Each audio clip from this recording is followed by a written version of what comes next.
Naitwa Kenan Laban Kiongosi, ni mkuu wa mkoa wa Simiyu. Leo hii nimewaita waandishi wa habari kwanza kuwapa taarifa na kuwajulisha tutakuwa na ugeni mkubwa katika mkoa wetu wa Simiyu.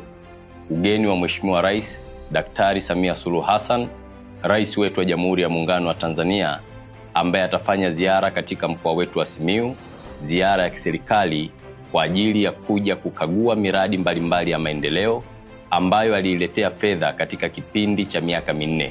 Mheshimiwa Rais atakwenda kuzindua miradi ya afya, Mheshimiwa Rais atakwenda kuzindua miradi ya elimu, Mheshimiwa Rais atakwenda kuzindua miradi ya kiuchumi ikiwemo majengo ya TRA, lakini viwanda ndani ya mkoa wetu wa Simiyu. Hivyo katika miradi ambayo Mheshimiwa Rais ataitembelea kuwekea mawe ya msingi pamoja na kuizindua, inagharimu zaidi ya bilioni 522 za Kitanzania. Hivyo nitumie fursa hii kuwaalika wananchi wa Simiyu pamoja na wilaya zote, twendeni tukamsikilize kiongozi wetu mkuu wa nchi, twendeni tukamlaki Mheshimiwa Rais wetu, twendeni tukamsikilize nini rais wetu na Amiri Jeshi Mkuu anataka kutueleza wana Simiyu, kwa sababu kazi aliyoifanya, pesa alizozileta, miradi ya maendeleo iliyotekelezwa kwetu sisi wana Simiyu ni fahari kubwa, na tuna wajibu wa kumuunga mkono, tuna wajibu wa kumwombea, tuna wajibu wa kumtia moyo, na tunasema kwamba Simiyu kazi inaendelea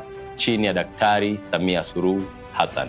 Karibuni sana wana Simiyu, karibuni sana wana Nzengo kuweza kumpokea Mheshimiwa Rais kuanzia tarehe 15 mpaka tarehe 19 ya mwezi wa 6 mwaka 2025 ndani ya ardhi ya mkoa wetu wa Simiyu. Karibuni sana. Ili kuwa mwanafamilia bora wa Global TV, usisahau kusubscribe, like, kushare na kucomment. Baada ya kusubscribe, bonyeza alama ya kengele ili kupata taarifa kwa kila video inayopanda Global TV Online.